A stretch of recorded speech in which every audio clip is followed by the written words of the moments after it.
And what we're doing is we're setting up a pool so that they can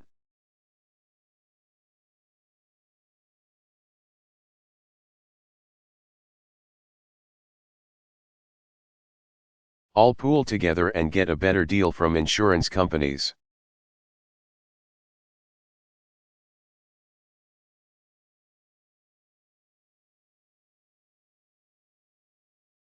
And those who can't afford it, we're going to provide them with some subsidies. That's it? I mean,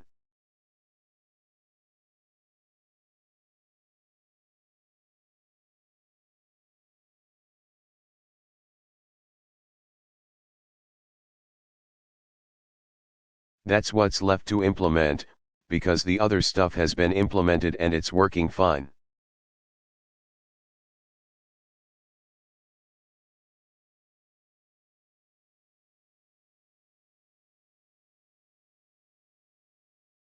The challenge is that setting up a market-based system.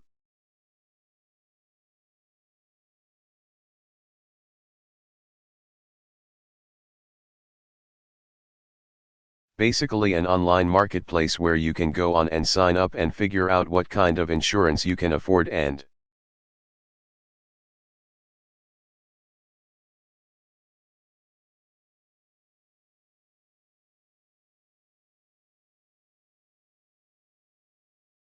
figuring out how to get the subsidies. That's still a big, complicated piece of business.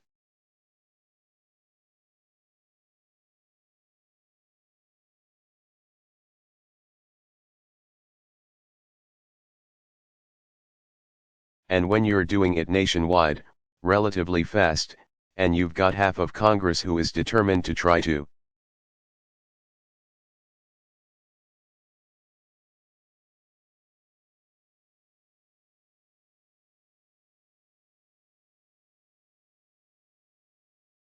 block implementation and not adequately funding implementation, and then you've got a number of members of or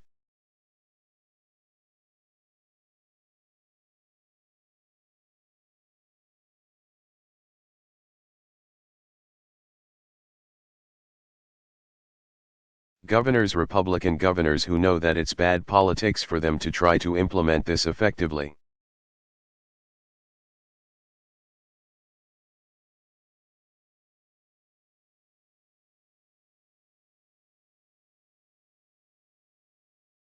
And some even who have decided to implement it, and then their Republican-controlled state legislatures say,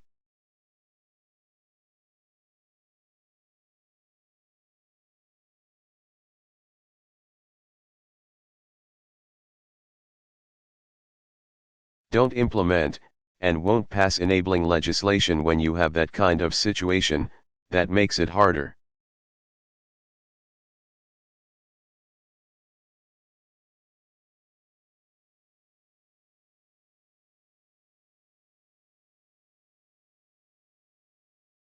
But having said all that, we've got a great team in place.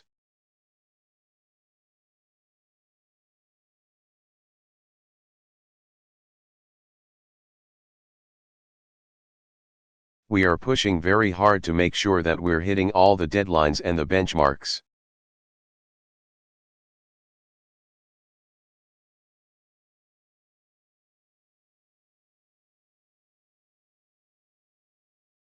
I'll give you an example, a recent example.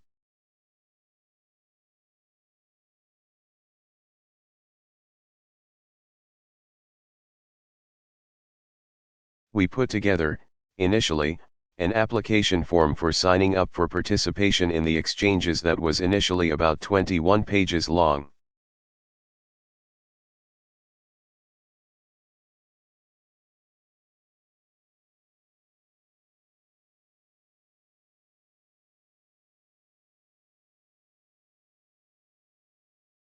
And immediately everybody sat around the table and said, well, this is too long.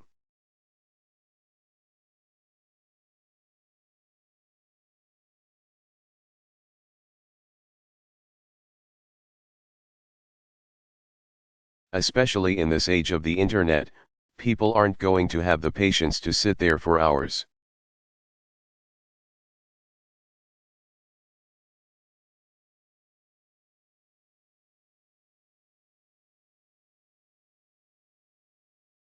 on end. Let's streamline this thing. So we cut what was a 21-page form now down to a form that's about 3 pages for an individual.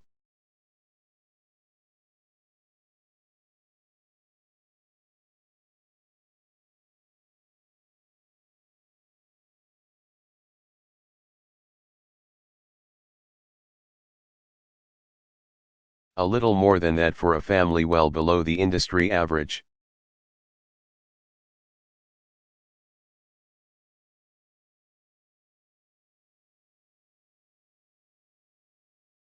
So those kinds of refinements we're going to continue to be working on.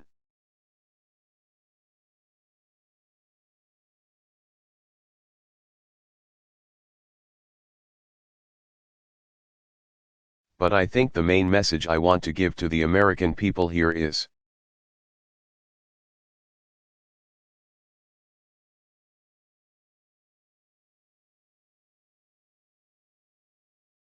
despite all the hue and cry and sky is falling predictions about this stuff, if you've already got health insurance,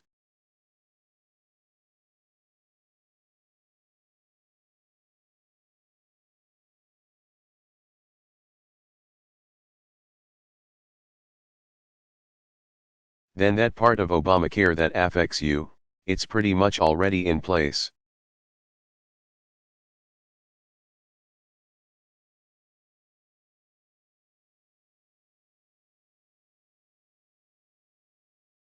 And that's about 85% of the country.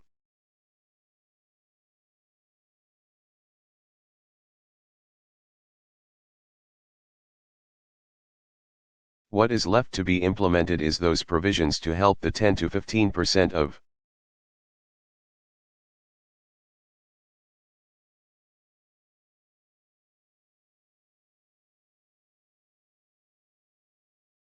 the American public that is unlucky enough that they don't have health insurance.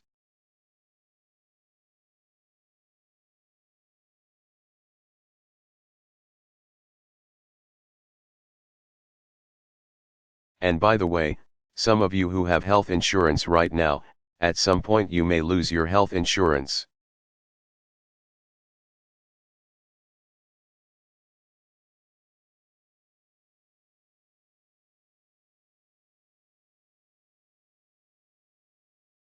And if you've got a pre-existing condition, this structure will make sure that you are not left vulnerable.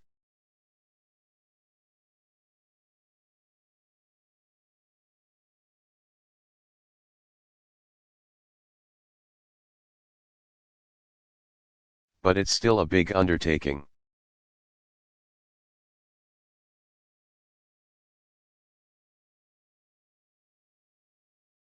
And what we're doing is making sure that every single day we are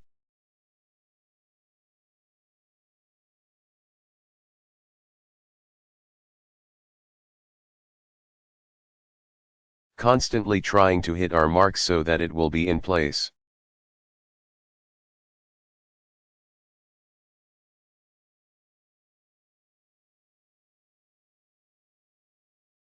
And the last point I'll make, even if we do everything perfectly, there will still be glitches and bumps.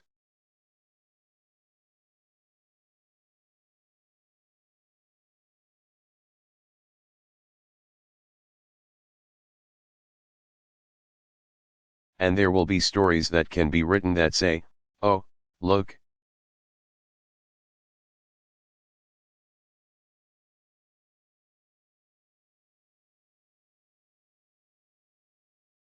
this thing is not working the way it's supposed to, and this happened and that happened.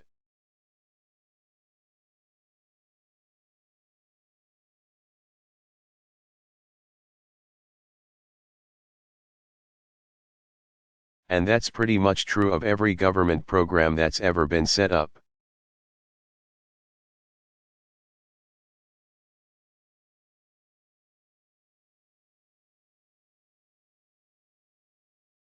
But if we stay with it and we understand what our long-term objective is, which is making sure that in a country as wealthy as ours,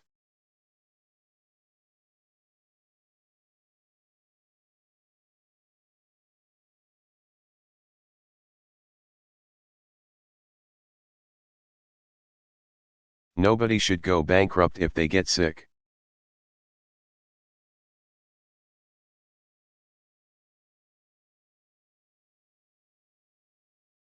And that we would rather have people getting regular checkups than going to the emergency room because they don't have health care if we keep that in mind.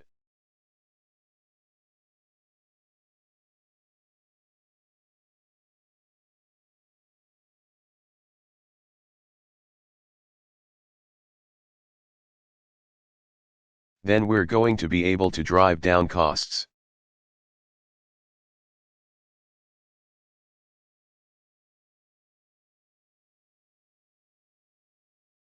We're going to be able to improve efficiencies in the system, we're going to be able to see people benefit from better health care.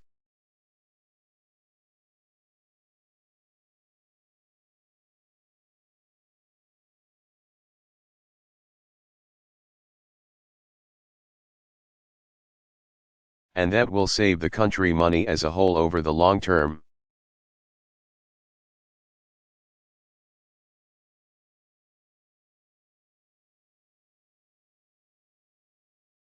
Question: do you believe, without the cooperation of a handful of governors,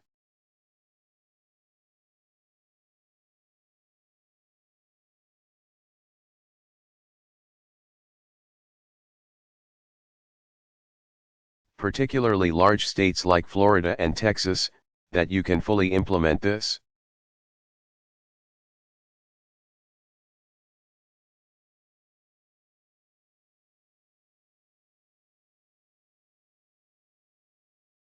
President Obama: I think it's harder.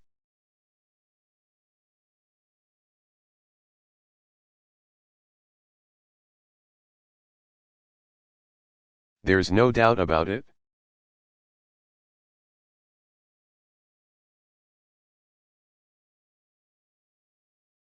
Question: but can you do it without them?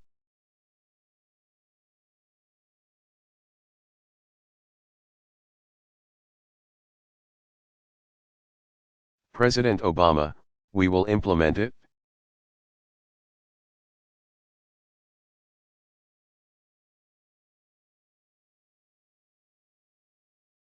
There will be. We have a backup federal exchange.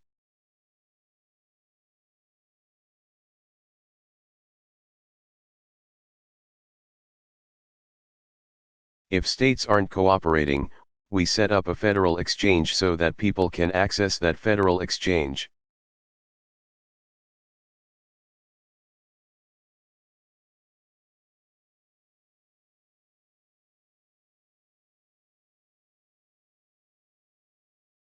But, yes, it puts more of a burden on us.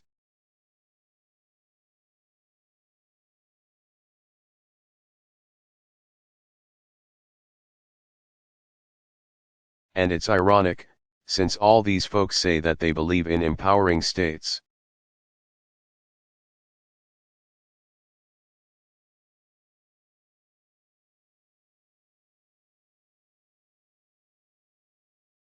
That they're going to end up having the federal government do something.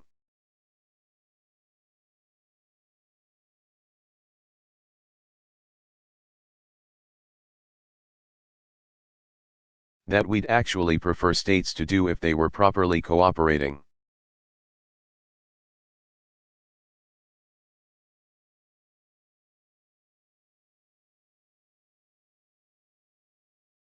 Let's see how we're doing on time here. Last question. Antonietta Cadiz.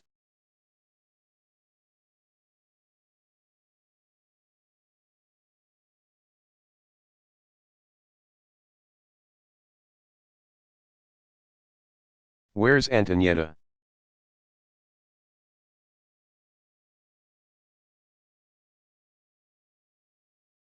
There you are. Tell those big guys to get out of your way.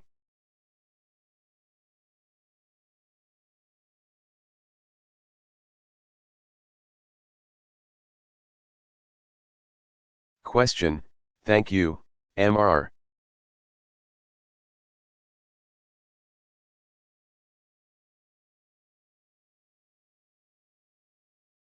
President. 2 questions. There are concerns about how the immigration bill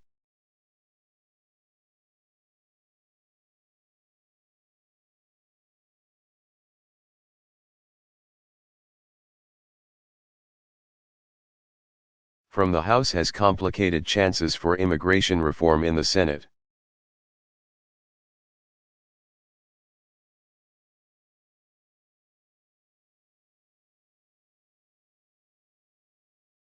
It seems to be a more conservative proposal.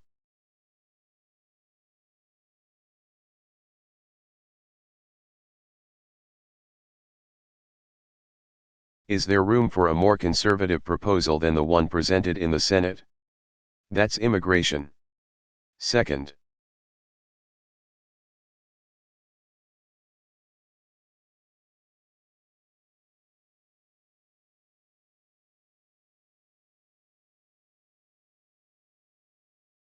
on Mexico yesterday, the Mexican government said all contact with the U.S. law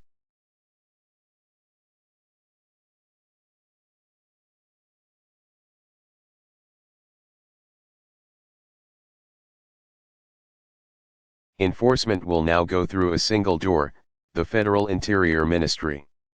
Is this change good for the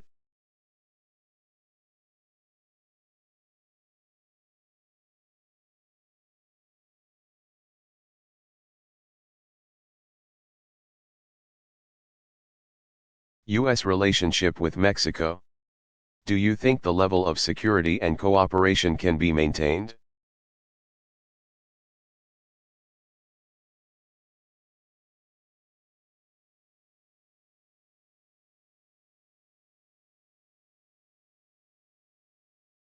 President Obama, on immigration reform.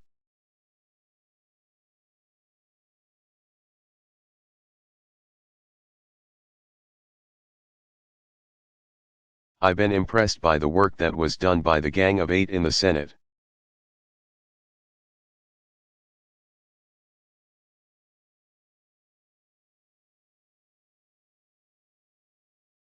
The bill that they produced is not the bill that I would have written.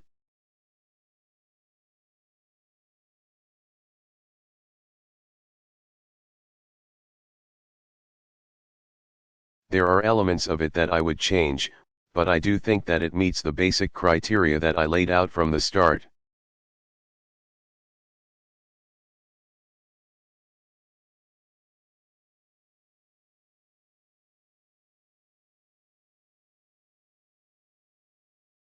Which is, we've got to have more effective border security, although it should build on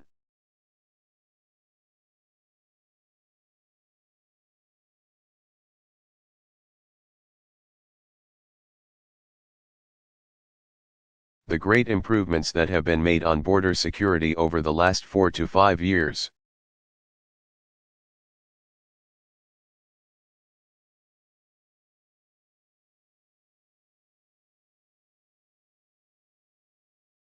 We should make sure that we are cracking down on employers that are gaming the system.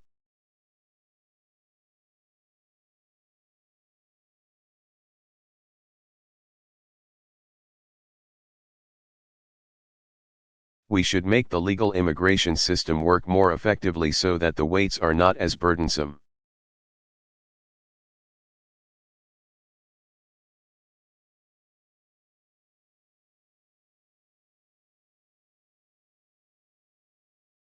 The bureaucracy is not as complicated.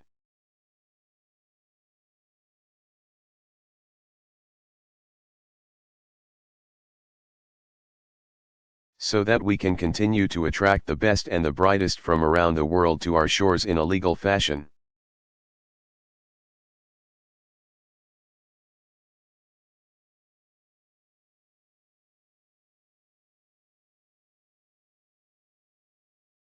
And we want to make sure that we've got a pathway to citizenship that is tough.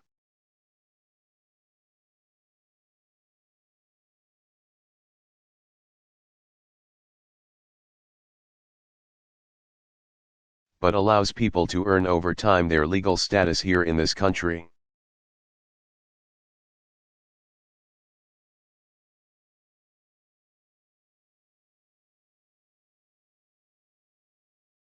And the Senate bill meets those criteria in some cases, not in the way that I would.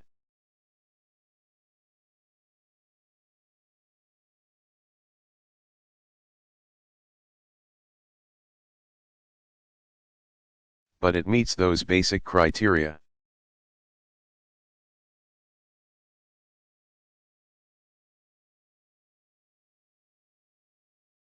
And I think it's a testament to the senators that were involved that they made.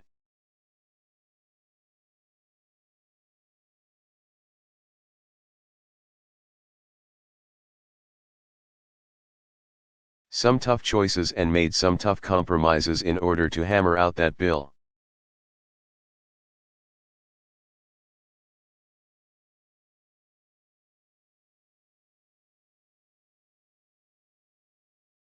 Now, I haven't seen what members of the House are yet proposing.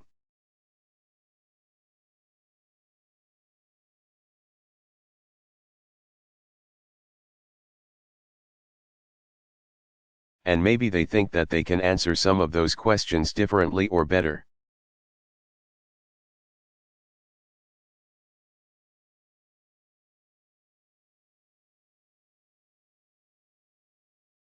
And I think we've got to be open-minded in seeing what they come up with.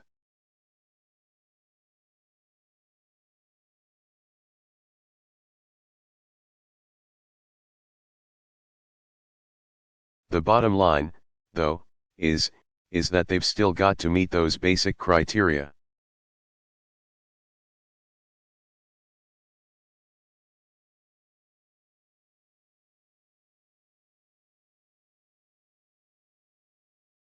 Is it making the border safer?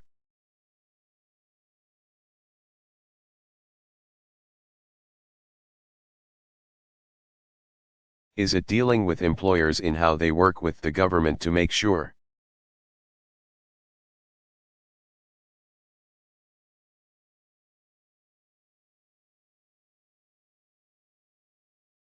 that people are not being taken advantage of, or taking advantage of the system?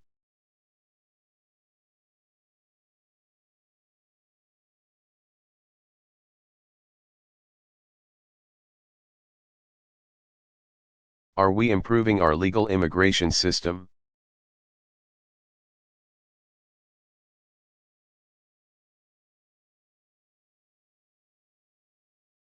And are we creating a pathway for citizenship for the 11 million or so who are undocumented in this country?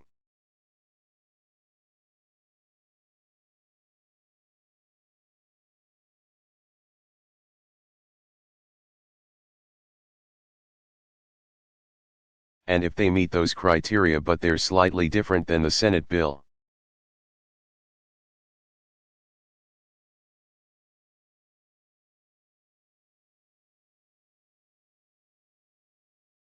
then I think that we should be able to come up with an appropriate compromise.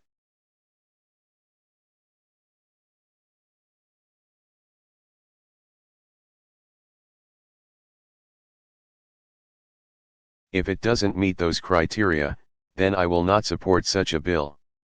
So we'll have to wait and see.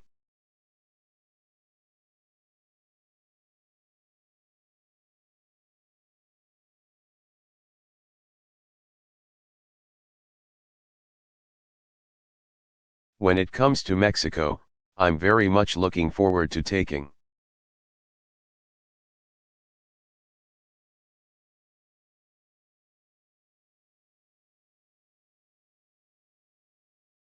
the trip down to Mexico to see the new president, Peña Nieto.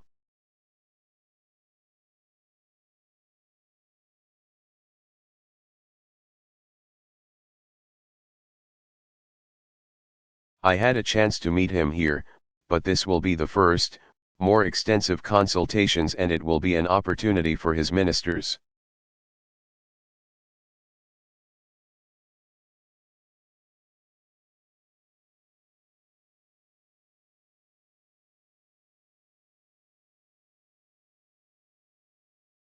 My cabinet members who are participating to really hammer out some of these issues.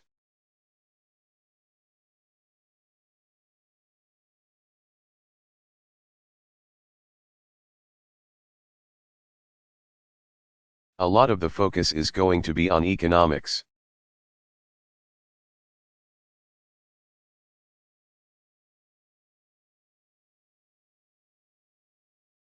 We've spent so much time on security issues between the United States and Mexico.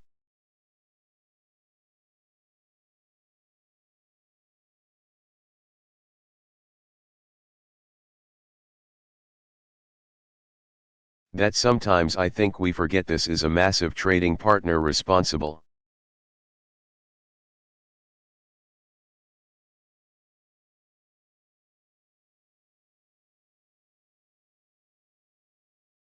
For huge amounts of commerce and huge numbers of jobs on both sides of the border.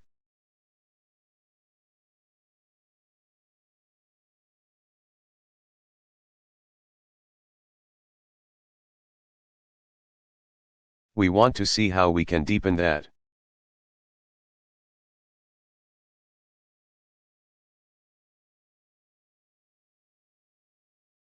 How we can improve that and maintain that economic dialogue over a long period of time.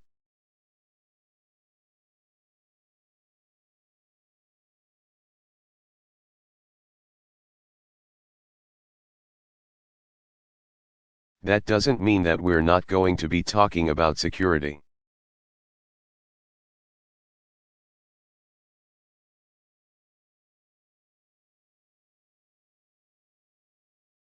I think that in my first conversation with the president, he indicated to me that he very much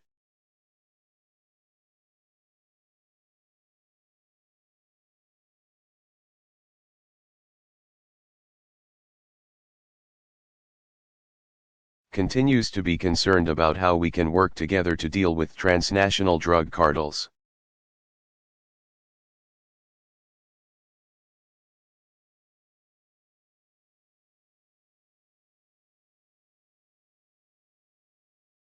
We've made great strides in the coordination and cooperation.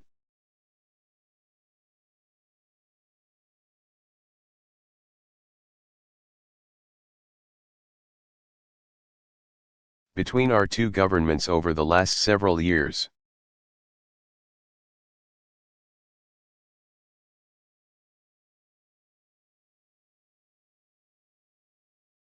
But my suspicion is that things can be improved.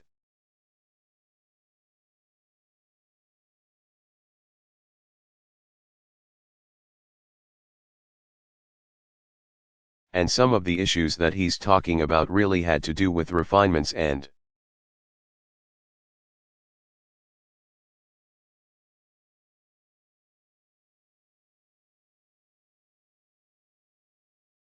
improvements in terms of how Mexican authorities work with each other, how they coordinate more effectively.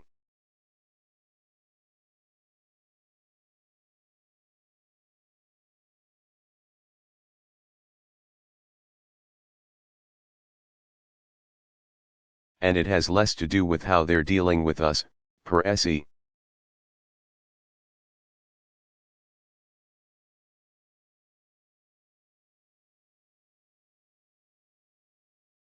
So I'm not going to yet judge how this will alter the relationship between the United States.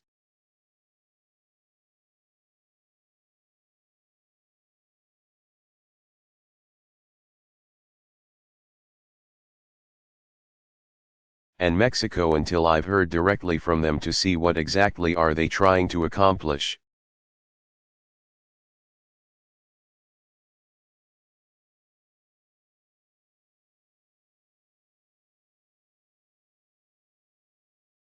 But, overall, what I can say is that my impression is that the new president is serious about reform.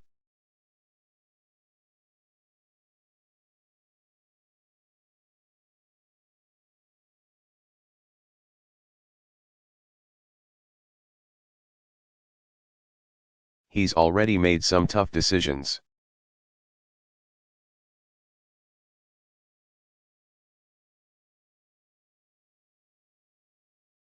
I think he's going to make more that will improve the economy and security of Mexican citizens.